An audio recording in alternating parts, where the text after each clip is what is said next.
नमामि दर्शकों। तो नवंबर ऑलमोस्ट ख़त्म होने वाला है और अगर आप IIT JEM 2026 के लिए सच में सीरियस हैं तो यही सही टाइम है एक स्मार्ट रिवीजन का। तो आज की इस वीडियो में हम उन 6 टॉपिक्स के बारे में बात करने वाले हैं, यानी केमिस्ट्री के तीनों पार्ट्स, फिजिकल, ऑर्गेनिक और इनऑर्गेनिक, तीनों पार्ट से दो ऐसे कौन से टॉपिक्स हैं जहाँ से सबसे ज़्यादा क्वेश्चंस पूछे जाते हैं, जो सबसे हाई वेटेज वाले टॉपिक हैं। उन चैप्टर्स की, उन टॉपिक्स की आज हम बात करने वाले हैं। तो सबसे पहले हम बात करते हैं फिजिकल केमिस्ट्री की। अब अगर हम फिजिकल केमिस्ट्री की बात करते हैं तो इसमें जो सबसे पहली यूनिट जिसके बारे में हम अभी डिस्कस करेंगे वो है थर्मोडायनामिक्स। अब हर साल हर बार यहाँ से 3 या 4 क्वेश्चंस पूछे ही जाते हैं, वो बिल्कुल फिक्स्ड हैं। तो ये बहुत ही हाई वेटेज वाला टॉपिक है। अब इस यूनिट में भी कुछ ऐसे टॉपिक्स हैं जो अदर टॉपिक्स के कंपैरिजन में ज़्यादा पूछे जाते हैं। अब उन टॉपिक्स की बात करें तो सबसे पहले आपका आ जाता है फर्स्ट लॉ, फिर enthalpy, entropy, gives free energy और सबसे इम्पोर्टेंट इक्वेशन। अब तक किसी और यूनिट में या कहीं ना कहीं आपने ये इक्वेशन पढ़ ली होगी। गिव्स फ्री एनर्जी की जो इक्वेशन है ये सबसे ज़्यादा इंपॉर्टेंट है। और हाँ, जो इक्विलिब्रियम कांस्टेंट है और स्टैंडर्ड गिव्स फ्री एनर्जी है उसका जो रिलेशनशिप है उसको हमें अच्छे से देख लेना है। अब थ्योरी के साथ साथ यहाँ न्यूमेरिकल करना बहुत ज़रूरी है। यहाँ से बहुत ज़्यादा कॉन्सेप्चुअल क्वेश्चन नहीं पूछे जाते, इसीलिए जो आप फॉर्मूलाज देख रहे हो उनको आपको अप्लाई करना आना चाहिए, उनके एप्लीकेशन का आपको पता होना चाहिए। तो यहाँ से आपको न्यूमेरिकल्स बहुत ज़्यादा करने हैं, वरना वहीं से मार्क्स निकल जाते हैं। अब जो दूसरा सबसे इम्पोर्टेंट टॉपिक है फिजिकल केमिस्ट्री में वो है केमिकल काइनेटिक्स।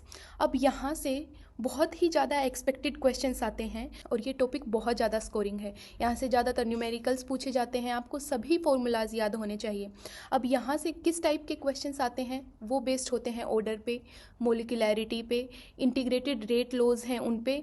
और अभी जैसे ज़्यादातर जैसे आपके रेट की फर्स्ट ऑर्डर का जो रेट कांस्टेंट है उसकी यूनिट्स क्या हैं, या तो आपसे यूनिट्स पूछ ली जाएंगी या फिर आपको दे दिया जाएगा कि अगर सेकंड इनवर्स यूनिट है तो कौन सी ऑर्डर की रिएक्शन है। जैसे किसी क्वेश्चन में आपको दे रखा है सिर्फ रेट कांस्टेंट की यूनिट दे रखी है, तो अगर आपको रेट कांस्टेंट की और इन सब की यूनिट्स निकालनी आती हैं तो आप पता कर सकते हैं कि कौन से ऑर्डर की रिएक्शन है और फिर क्वेश्चन को आगे ले जा सकते हैं। तो ये सब चीज़ें हैं। फिर अर्हेनियस इक्वेशन है, हाफ लाइफ रिलेशंस हैं। तो ये सारे इंपॉर्टेंट टॉपिक्स हैं जिनके ऊपर आपको फोकस करना चाहिए। जैम में मोस्टली फॉर्मूला बेस्ड क्वेश्चन आते हैं, ये नेट की तरह नहीं होता है, तो आपको फॉर्मूला सभी याद रखने हैं, उनको रिवाइज करना है बार बार। अब हमारे माइंड में अगर आप एक बार किसी नए टॉपिक को पढ़ रहे हैं तो वो एक शॉर्ट मेमोरी की तरह दिमाग उसको पढ़ता है। तो अगर आप वो चीज़ें बार बार रिवाइज नहीं करेंगे तो वो उनको अनइम्पोर्टेंट समझ के पीछे छोड़ देगा। तो अगर आप ये सारे फॉर्मूलाज रिटेन करना चाहते हैं तो इनका बार बार रिवीजन करना बहुत इंपॉर्टेंट है। अब इससे पहले कि हम इनऑर्गेनिक केमिस्ट्री के उन 2 हाई वेटेज टॉपिक्स की तरफ बढ़े, मैं आपको एक इन्फॉर्मेशन देना चाहूँगी कि अगर आपको ऐसा लग रहा है आपकी तैयारी में थोड़ी कमी रह गई है, या आपको और प्रैक्टिस प्रॉब्लम्स की ज़रूरत है और उनकी सोल्यूशंस की ज़रूरत है, या आपको किसी और तरीके के गाइडेंस की ज़रूरत है, या आपको बैच की ज़रूरत है, तो आपको जो मैं अभी इन्फॉर्मेशन देने वाली हूँ ये आपके लिए हेल्पफुल हो सकती है। तो फिजिक्स वाला चिल्ड्रंस डे पे एक सेल लेकर आ रहा है जिसमें आपको IIT JEM के बैचेस पे और ये जो कोर्स प्रोवाइड करवा रहे हैं उन पे हैवी डिस्काउंट मिल रहा है। तो जो सबसे पहला बैच ये लेकर आए हैं वो है साकार 4.0 बैच 2026। ये केमिस्ट्री, फिजिक्स, मैथमेटिक्स और बायोटेक्नोलॉजी के लिए अवेलेबल है, तो आप ये कंसिडर कर सकते हैं। सेकंड बैच जो ये लेकर आए हैं वो है साकार प्रो 2026। ये भी केमिस्ट्री, फिजिक्स, मैथ्स और बायोटेक्नोलॉजी के लिए अवेलेबल है। एंड थर्ड जो बैच है वो है साकार फास्ट ट्रैक 2026 और ये भी सभी सब्जेक्ट के लिए अवेलेबल है एट ₹2499। तो इन सभी बैच के फीचर हैं कि यहाँ पर आपको लाइव और रिकॉर्डेड क्लास मिलेंगी अनलिमिटेड व्यूज़ के साथ, 3000 प्लस प्रैक्टिस क्वेश्चंस आपको मिलेंगे, क्लास नोट्स मिलेंगे, डेली प्रैक्टिस प्रॉब्लम्स मिलेंगी, यूनिट वाइज और मंथली टेस्ट मिलेंगे, 24/7 आपको डाउट सपोर्ट प्लेटफॉर्म मिलेगा। तो अगर आप अपनी तैयारी PW के इन बैचेस के साथ कंटिन्यू करना चाहते हैं तो आप मेरा कोड नेहा 250 यूज़ कर सकते हैं। इससे आपको इन बैचेस पे अतिरिक्त 200 रुपये की छूट और मिल जाएगी। तो ये कुछ इन्फॉर्मेशन आपके लिए थी। अब बात करते हैं इनऑर्गेनिक केमिस्ट्री के वो इंपॉर्टेंट टॉपिक्स जो आपको नवंबर एंड से पहले रिवाइज कर लेने चाहिए, या फिर आपने शुरू ही नहीं किए हैं तो आपको हर हाल में शुरू करके ख़त्म कर देने चाहिए। तो उनमें सबसे पहला टॉपिक आता है कोऑर्डिनेशन कंपाउंड्स। अब नोमेनक्लेचर, आइसोमेरिज्म और या फिर मैग्नेटिक मोमेंट बेस्ड जो कॉन्सेप्ट्स हैं वो आपके एकदम क्लियर होने चाहिए। CFT और VBT डायग्राम्स बना कर देखो, उनकी प्रैक्टिस करो, और कलर, स्पिन स्टेट, कौन सा कंपाउंड लो स्पिन है, कौन सा हाई स्पिन है, ये सब जो कॉन्सेप्ट्स हैं इन पे बेस्ड क्वेश्चंस बहुत बार पूछे जाते हैं। ये सब कॉन्सेप्ट आपको एकदम क्लियर रखने चाहिए। फिर उसके बाद जो सेकंड इम्पोर्टेंट टॉपिक है वो है केमिकल बॉन्डिंग।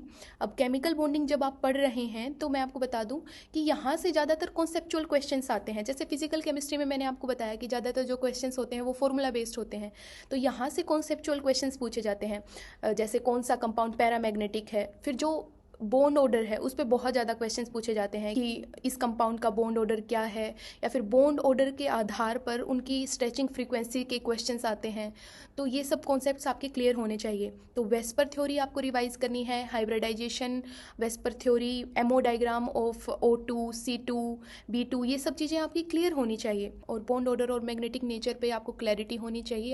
आपको इन बेसिक कॉन्सेप्ट्स में कोई डाउट नहीं होना चाहिए। अब बात करते हैं ऑर्गेनिक केमिस्ट्री की। तो ऑर्गेनिक केमिस्ट्री में जो सबसे पहला टॉपिक है जो बहुत इंपॉर्टेंट है और जिस पे आपकी क्लैरिटी होनी ही चाहिए वो है जनरल ऑर्गेनिक केमिस्ट्री और एसिड बेस के कॉन्सेप्ट्स। अब ये टॉपिक करना बहुत ज़रूरी है क्योंकि यही तो ऑर्गेनिक केमिस्ट्री की फाउंडेशन है। अब यहाँ पर जो inductive effect, resonance effect, hyperconjugation effects, इन सभी के बेसिक्स आपके क्लियर होने चाहिए। फिर पीएच वैल्यू, पीके वैल्यू और इन सब के ट्रेंड्स ये आपको रिवाइज करने हैं, बार बार रिवाइज करने हैं, क्योंकि हर बार यहाँ से एक ट्रिक क्वेश्चन तो पूछा ही जाता है। तो जीओसी और ये एसिड बेस कौन सा ज़्यादा एसिडिक है, कौन सा ज़्यादा बेसिक है, इन सब इन्फॉर्मेशन के ऊपर आपका होल्ड होना चाहिए। अब जो सेकंड इंपॉर्टेंट टॉपिक है वो है ऑब्वियसली रिएक्शन मैकेनिज्म। तो अब रिएक्शन मैकेनिज्म जब आप पढ़ रहे हैं तो आपको कार्बोकेटायन, कार्बो एनायन, फ्री रेडिकल और इनकी स्टेबिलिटी, इनकी हाइब्रिडाइजेशन और इन सब के बारे में आपको अच्छे से अपने बेसिक्स को क्लियर रखना है। फिर SN1 reaction, SN2, E1, E2, इन सभी रिएक्शंस के बीच में आपको डिफरेंस पता होना चाहिए। तो इन सब टॉपिक्स की बार बार आपको प्रैक्टिस करनी है। फिर रिएक्शन मैकेनिज्म आपको बार बार लिख कर देखने हैं, क्योंकि आपके माइंड को आसानी रहेगी एरोज़ को ज़्यादा याद रखना बजाय कि अगर आप कोई चीज़ रट रहे हैं उसके। तो बार बार आपको रिएक्शन मैकेनिज़्म लिख लिख कर समझने हैं। और ये जो जीओसी और रिएक्शन मैकेनिज़्म है, ये दो टॉपिक आपकी पूरी ऑर्गेनिक केमिस्ट्री की फाउंडेशन है। तो ये दो सबसे इंपॉर्टेंट टॉपिक हैं अगर आप ऑर्गेनिक केमिस्ट्री की बात कर रहे हैं तो ये कुछ टॉपिक्स थे। केमिकल बॉन्डिंग कोऑर्डिनेशन, फिर GOC, reaction mechanism, chemical kinetics, thermodynamics, और भी ऐसे बहुत सारे टॉपिक हैं जो हाई वेटेज रखते हैं। पर ये टॉपिक तो एटलीस्ट ऐसे टॉपिक हैं जो आपके नवंबर एंड तक हो ही जाने चाहिए। एटलीस्ट आपको इनमें जो मैंने ज़्यादा इंपॉर्टेंट टॉपिक्स बताए हैं इनके ऊपर तो आपका होल्ड हो ही जाना चाहिए। तो आशा है कि ये वीडियो आपको हेल्पफुल और इन्फॉर्मेटिव लगा होगा। आप कमेंट्स में मुझे वो और भी टॉपिक्स लिखकर बता सकते हैं जिनमें आपको कोई भी कन्फ्यूज़न है या फिर जिनके बारे में आप चाहते हैं कि मैं डिस्कस करूँ। तो let's revise smart, not hard.